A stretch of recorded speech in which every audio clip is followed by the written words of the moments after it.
Bonjour à tous, bienvenue sur le grand plateau du Grand Rendez-vous Europe 1 CNews Les Échos. Bonjour François-Xavier Bellamy. Bonjour. Vous êtes le vice-président des LR, eurodéputé, c'est votre grand rendez-vous ce dimanche. Pas de grâce présidentielle en Algérie pour Boualem Sansal. Dans un sondage CSA, les Français demandent à leurs élus d'arrêter de manquer de courage face à l'Algérie. Méthode douce, méthode graduée, méthode forte. Quelle méthode pour obtenir la libération de notre compatriote? Nous vous poserons la question.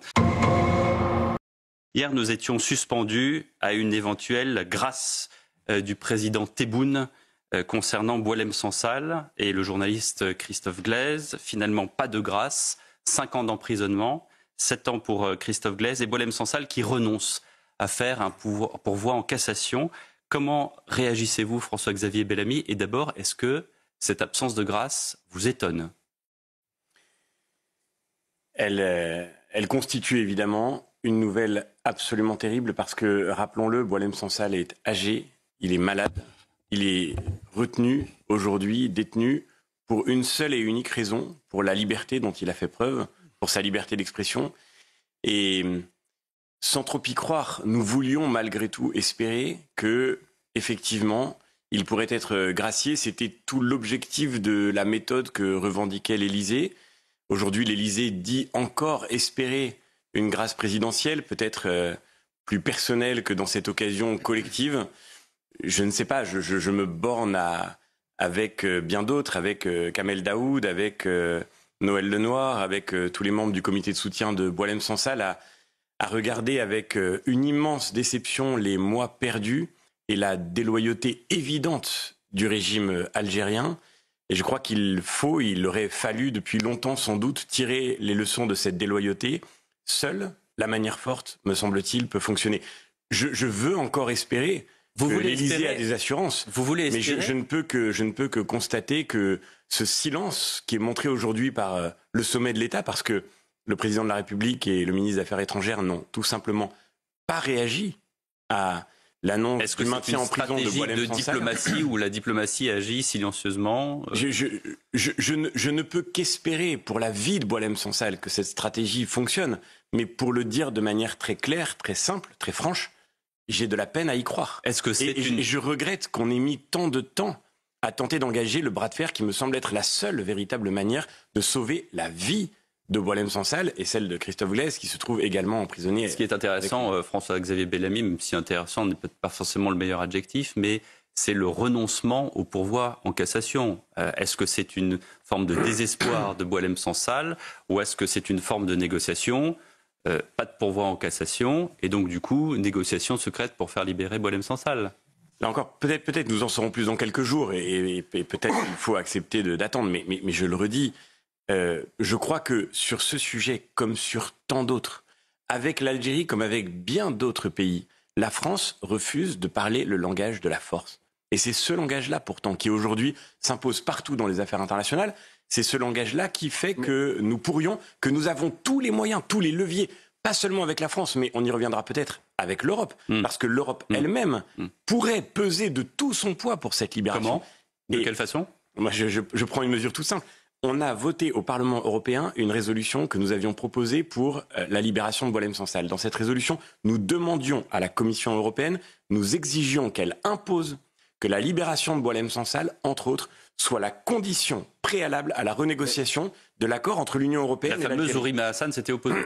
Exactement. Il y a un accord entre l'Union européenne et l'Algérie. On parle beaucoup des accords de 68, on y reviendra sans doute en France. Mais au plan européen, l'Algérie a un partenariat avec l'Europe. Et elle tient à ce partenariat parce que c'est un enjeu absolument clé pour son développement, pour le commerce et pour bien d'autres aspects qui sont déterminants pour le régime algérien.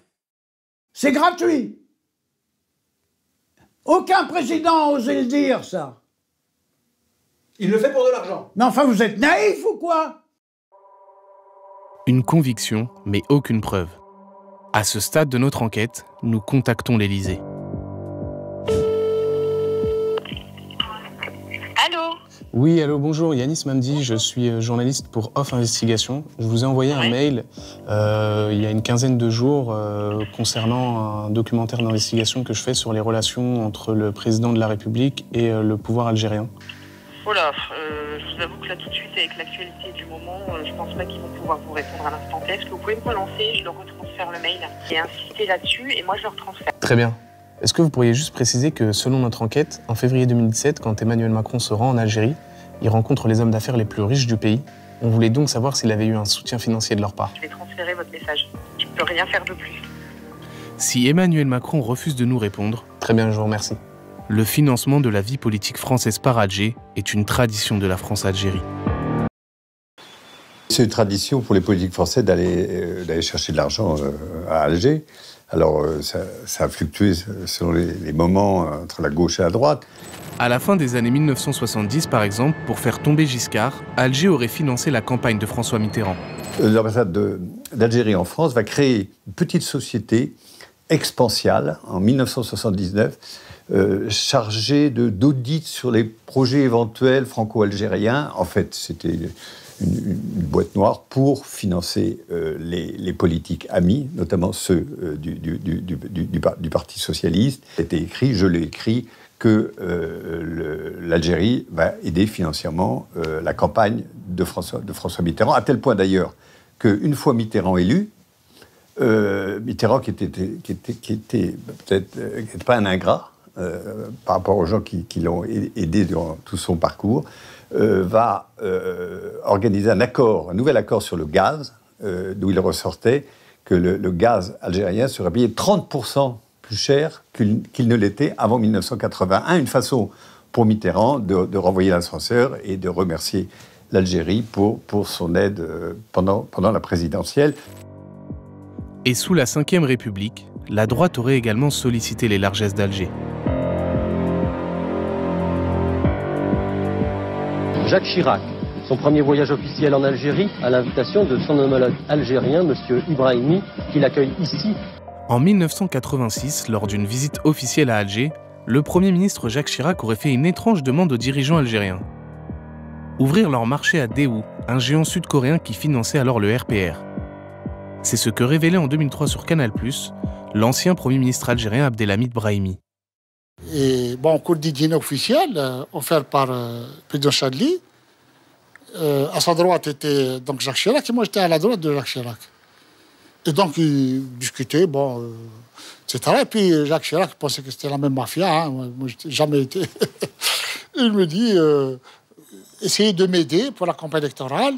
Et pour cela, donner un marché à Daewoo. Et nous sommes en contact avec eux. C'est une entreprise sud-coréenne. Et il est en rapport avec nous. Il finance notre parti, etc. Nous avons des canaux, nous avons des mécanismes pour cela, etc.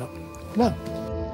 Et ensuite, nous ferons... Et ça ne s'arrête pas là. Dans les années 1970, selon Omar Bendera, l'Algérie serait même allée jusqu'à financer des organisations de rapatriés d'Algérie, telles que le Recours. Le rapatrié veut faire entendre sa voix lors des prochaines échéances électorales. Comment se fait-il que la France n'ait pas exigé, que la France n'ait pas obtenu, que la France, à ma connaissance, n'ait même pas demandé à la Commission européenne de mettre ce sujet sur la table dans ses discussions avec Alger. Alors, pour moi, c'est révoltant. À la suite, maintenant, je peux le dire, puisque j'espérais, encore une fois, que la diplomatie fonctionnait silencieusement. Maintenant, je vais dire la réalité de ce que j'ai vécu ces dernières semaines. À la suite de cette résolution, j'ai demandé et obtenu un rendez-vous en tête-à-tête avec la haute représentante de l'Union européenne. Je l'ai rencontrée. Elle m'a dit qu'elle était en contact très régulier avec la diplomatie française. Et quand je lui ai parlé du cas de Boualem Sansal, elle ne connaissait pas la situation de Boualem Sansal. Comment ça ? Ça veut dire qu'elle ne savait même pas que cette situation était un sujet de préoccupation pour nous, Français. Ce qui veut dire que la France, le gouvernement français, par la voie de sa diplomatie, n'avait pas fait savoir à la Commission européenne aucune information n'avait été transmise. Mais nous étions en tête-à-tête, je ne peux que raconter la scène telle que je l'ai vécue. Elle m'a demandé, elle m'a demandé d'épeler le nom de Boualem Sansal. Et elle n'était pas de mauvaise volonté. Pourquoi la France ne demande-t-elle pas? Je crois que nous avons un président de la République... C'est effrayant ce que vous dites, François-Xavier Bellamy. Mais c'est révoltant. Nous avons, encore une fois, le calendrier en plus joue en notre faveur, puisque la renégociation de cet accord Union européenne-Algérie commence maintenant.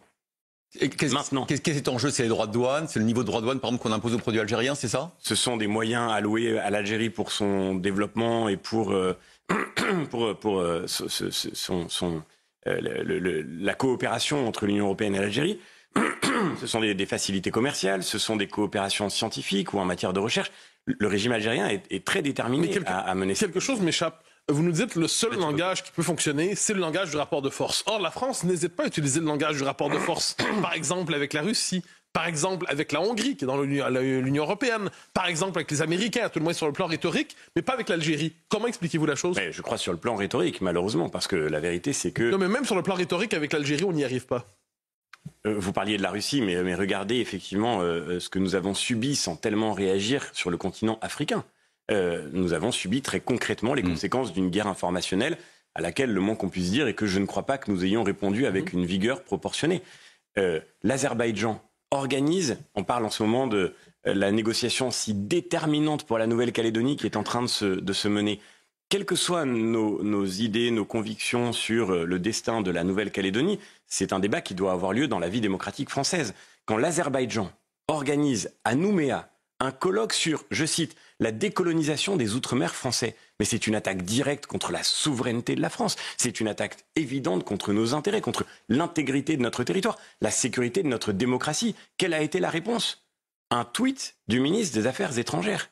Mais est-ce que vous croyez que M. Aliyev à Bakou est tétanisé par un tweet du ministre des Affaires étrangères? À quel moment est-ce que nous avons obtenu la fin du contrat gazier scandaleux qui associe l'Azerbaïdjan à l'Union européenne? Il faut maintenant être capable de défendre nos intérêts. Autrement dit, il n'y a pas de faiblesse particulière par rapport à l'Algérie, il y a une faiblesse générale dont l'Algérie n'est qu'un élément parmi d'autres?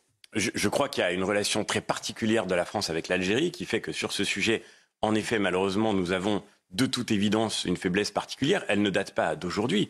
Je rappelle quand même que ça a été pour moi le premier moment de prise de conscience de ce que pouvait représenter le projet d'Emmanuel Macron. Emmanuel Macron a fait sa campagne en accusant la France de crimes contre l'humanité en Algérie. Oui. Donc il y a quelque chose de très particulier dans la relation de ce président de la République avec...